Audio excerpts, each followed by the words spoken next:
Students अस्सलाम वालेकुम।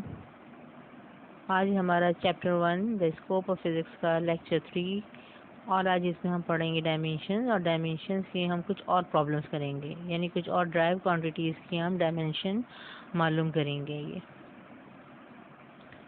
ये कुछ क्वांटिटीज़ की डायमेंशन हमने प्रीवियस लेक्चर में फाइंड आउट की थी। अब हमारे पास कुछ और क्वांटिटीज़ हैं, ये सारी ड्राइव क्वांटिटीज़ हैं। अब हमारे पास है नंबर 1 वर्क का जो हमारे पास फॉर्मूला होता है वो होता है एफ डॉट डी, यानी ये होता है हमारे पास scalar product of force and displacement. तो वर्क जो है हमारे पास आएगा हमारे पास W is equal to F D cos theta, यानी आगे जब सेकंड चैप्टर हम पढ़ेंगे तो हम ये देखेंगे कि इसमें हमारे पास डॉट प्रोडक्ट या स्केलर प्रोडक्ट जो है उसके साथ क्या आता है, कॉस थीटा। तो W is equal to F D cos theta, ये हम सेकंड चैप्टर में ये फॉर्मूला पढ़ लेंगे डॉट प्रोडक्ट का। ये अब हमें इसकी डायमेंशन मालूम करनी है वर्क की, तो यहाँ पे हमने सबसे पहले क्या लगाना है, स्क्वायर ब्रैकेट्स लगा देना है ईच क्वांटिटी में, यानी वर्क के अराउंड, फोर्स के अराउंड और डी के अराउंड। अब कॉस थीटा को हमने देखा था जब हमने डायमेंशनल क्वांटिटीज़ की टाइप पढ़ी थी, तो कॉस थीटा हमारे पास क्या था, डायमेंशन लेस वेरिएबल, यानी इसकी डायमेंशन नहीं होती। तो जो क्वांटिटी ऐसी आएगी हमारे पास फॉर्मूले में जिनकी डायमेंशन नहीं होगी या कोई अगर नंबर आएगा फॉर्मूले में, तो हम उसको रिमूव कर देंगे और उसको नहीं लिखेंगे। ठीक है, तो कॉस थीटा हम नहीं लिख रहे हैं क्योंकि इसकी डायमेंशन नहीं होती। अब फोर्स की डायमेंशन लिखना है और डिस्प्लेसमेंट की डायमेंशन लिखना है। ठीक है, तो फोर्स जो है हमारे पास, इसकी डायमेंशन कैसे लिखेंगे, मास इंटू एक्सेलरेशन के फॉर्मूले से। तो मास की डायमेंशन है हमारे पास मास यानी कैपिटल एम। ठीक है, एक्सेलरेशन की डायमेंशन है एल टी माइनस 2 और डिस्प्लेसमेंट की डायमेंशन है हमारे पास कैपिटल एल। अब इसको मल्टीप्लाई करेंगे, एल को मल्टीप्लाई करेंगे तो एल स्क्वायर हो जाएगा। हमें सिंप्लीफिकेशन करनी होती है, मल्टीप्लिकेशन या डिवीजन करनी होती है। तो वर्क की डायमेंशन क्या आ रही है हमारे पास, M L square T minus 2। Next quantity है हमारे पास पावर। पावर का फॉर्मूला होता है रेट ऑफ डूइंग वर्क, यानी वर्क अपॉन टाइम, यानी P is equal to W upon T. अब इसकी डायमेंशन मालूम करनी है तो हम क्या करेंगे, सबसे पहले ईच क्वांटिटी के अराउंड स्क्वायर ब्रैकेट्स लगाएंगे। तो P के अराउंड लगाया हमने, वर्क के अराउंड लगाया, टाइम के अराउंड लगाया। अब हमें इसमें वर्क की जो है डायमेंशन पुट करनी है। तो अगर हमें याद होगा तो हम डायरेक्ट पुट कर देंगे, और नहीं याद होगा तो फिर हम साइड में यानी रफ वर्क में इसका फॉर्मूला लिख के एफ डॉट डी से कैलकुलेट करेंगे ये। तो वर्क की डायमेंशन हमारे पास अभी क्या आई थी, देख लें आप। वर्क की डायमेंशन आई है M L square T minus 2। अब इसको हमने पुट कर दिया यहाँ पर, वर्क की dimension M L square T minus 2। Time की डायमेंशन क्या होती है, टाइम, इसका सिंबल क्या है, कैपिटल टी। अभी सिंप्लीफाई होगा। ठीक है, सिंप्लीफाई क्या होगा, कैपिटल एम ऐसे रहेगा, एल स्क्वायर ऐसे रहेगा, टी जो है डिनोमिनेटर में इसकी पावर 1 है, ये ऊपर जाएगा तो -1 हो जाएगी। ठीक है, -1 और -2 ऐड करेंगे तो ये होगा हमारे पास -3। तो पावर की डायमेंशन आ रही है हमारे पास M L square T minus 3। Next quantity है हमारे पास प्रेशर। प्रेशर का फॉर्मूला है हमारे पास फोर्स पर यूनिट एरिया। ठीक है, पहले इसको आपने सिंबल में लिखा, यानी P is equal to F upon A. फिर हमने स्क्वायर ब्रैकेट्स लगाए, हमें इसकी डायमेंशन मालूम करनी है P, F और A के अराउंड। फिर हमने क्या करना है, फोर्स और एरिया की डायमेंशंस पुट करनी है। अब फोर्स की भी हम पहले मालूम कर चुके हैं, और अगर हमें यहाँ पे याद होगा तो हम डायरेक्ट लिख लेंगे, नहीं याद होगा तो हम इसको सॉल्व कर लेंगे। तो फोर्स की डायमेंशन हमारे पास होती है किस फॉर्मूले से, मास इंटू एक्सेलरेशन। तो मास की m होगी, एक्सेलरेशन की होगी एल टी माइनस 2। एरिया की भी हमने डायमेंशन मालूम की थी, एरिया की डायमेंशन आई थी हमारे पास एल स्क्वायर। ठीक है, तो अब एक एल जो है कैंसिल हो जाएगा, और उसके बाद हमारे पास फाइनली पावर की डायमेंशन आएगी M L minus 1 T minus 2। ये हमारे पास है प्रेशर, सॉरी ये हमारे पास है प्रेशर की dimension which is force per unit area. अब नेक्स्ट है हमारे पास टॉर्क। टॉर्क का फॉर्मूला आपने क्या पढ़ा था मैट्रिक में, tau is equal to F D. ठीक है, यानी force into moment arm. Torque की डायमेंशन मालूम करनी है, स्क्वायर ब्रैकेट्स लगाएंगे सबसे पहले। फोर्स की क्या डायमेंशन है हमारे पास, M L T minus 2। Displacement या मोमेंट आर्म क्या होता है, एक आपके पास परपेंडिकुलर डिस्टेंस होता है। तो डिस्टेंस भी हमारे पास किस कैटेगरी में आएगा, लेंथ में आएगा, और लेंथ को हम किससे डिनोट कर रहे हैं, कैपिटल एल से। तो हम यहाँ पे मोमेंट आर्म की भी डायमेंशन क्या लेंगे, कैपिटल एल। अब इसको जब सिंप्लीफाई किया हमने तो क्या इसकी डायमेंशन आई, टॉर्क की डायमेंशन आई हमारे पास ml²t-2।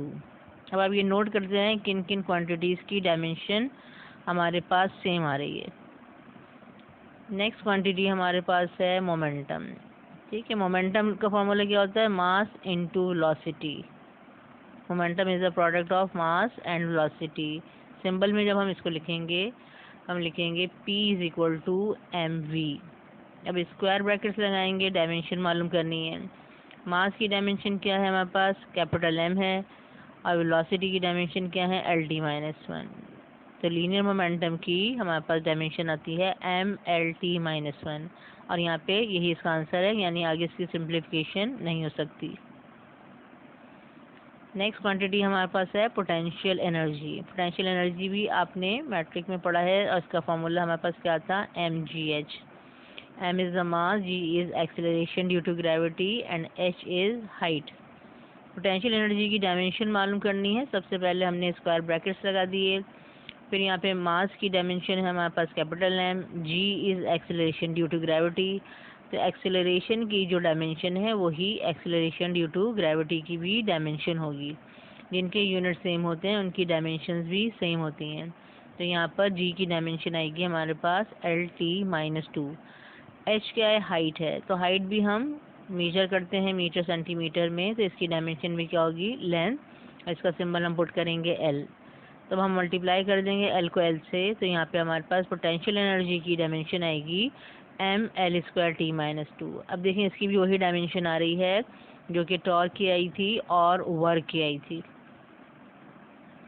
नेक्स्ट फार्मूला है हमारे पास काइनेटिक एनर्जी। काइनेटिक एनर्जी का फार्मूला होता है हाफ mv²। यहाँ पे हमें काइनेटिक एनर्जी की डायमेंशन पुट करनी है, तो हम देखिए कि हाफ क्या था हमारे पास, डायमेंशन लेस कांस्टेंट। कोई भी नंबर होगा, ठीक है, वो क्या होगा हमारे पास, डायमेंशन लेस।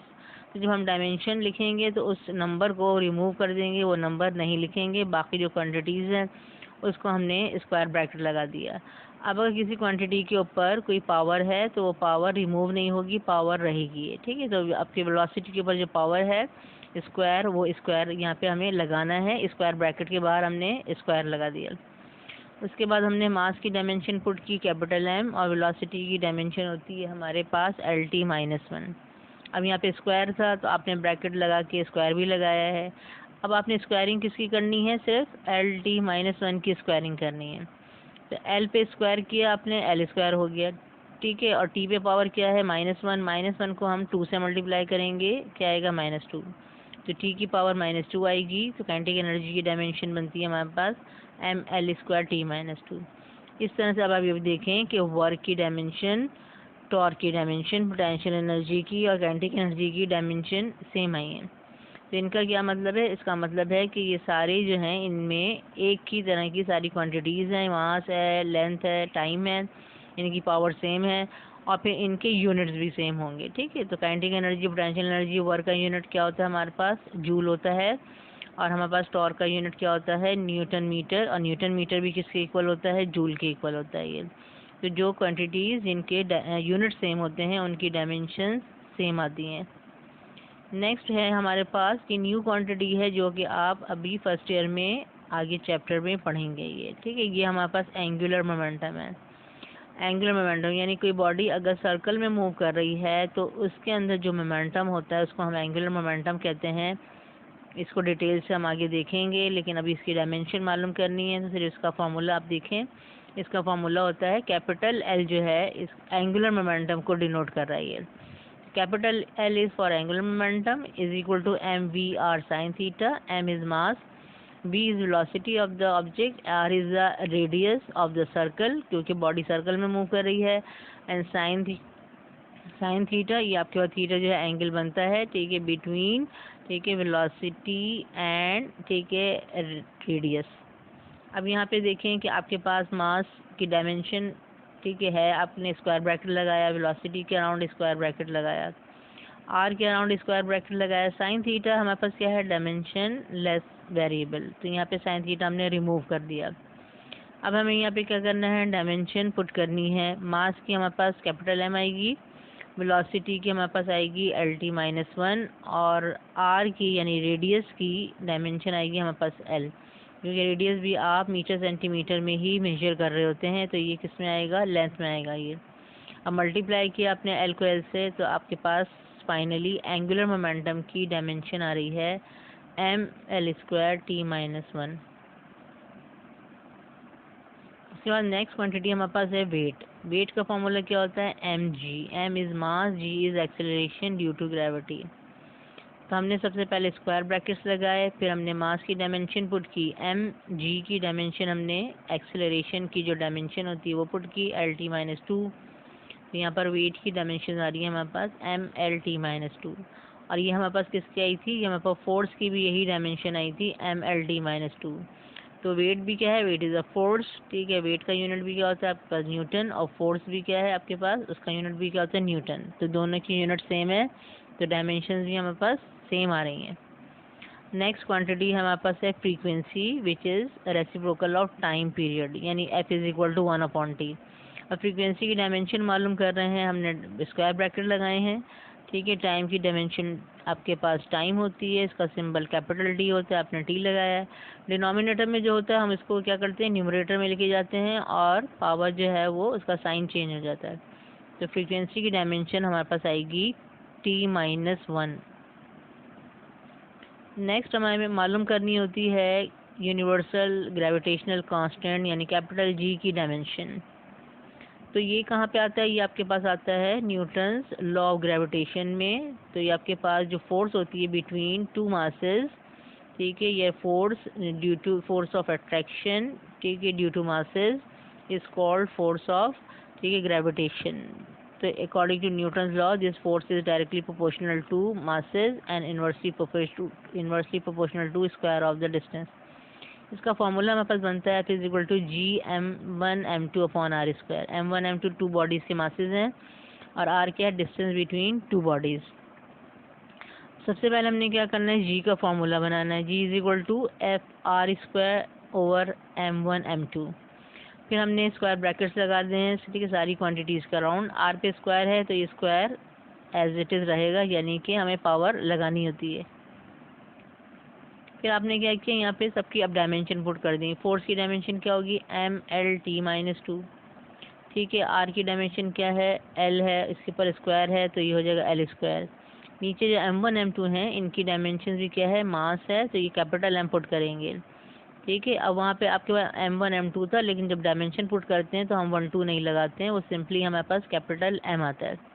एक m कैंसिल हो जाएगा, नीचे जो m है डिनोमिनेटर में ऊपर जाएगा, पावर का साइन चेंज हो जाएगा, तो ये हो जाएगा -1। तो कैपिटल G की डायमेंशन आती है हमारे पास m-1 L³ T-2।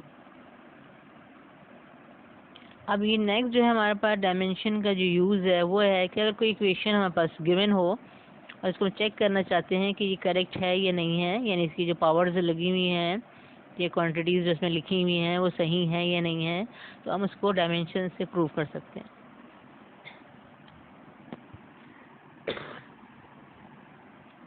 अब हमारे पास ये जो है, ठीक है, पहली क्वेश्चन है VF=VI+AT। इसमें हमारे पास है डायमेंशन ऑफ, ठीक है, फाइनल वेलोसिटी LT-1, ठीक है। ए की डायमेंशन है LT-2 और डायमेंशन ऑफ टी है हमारे पास टी।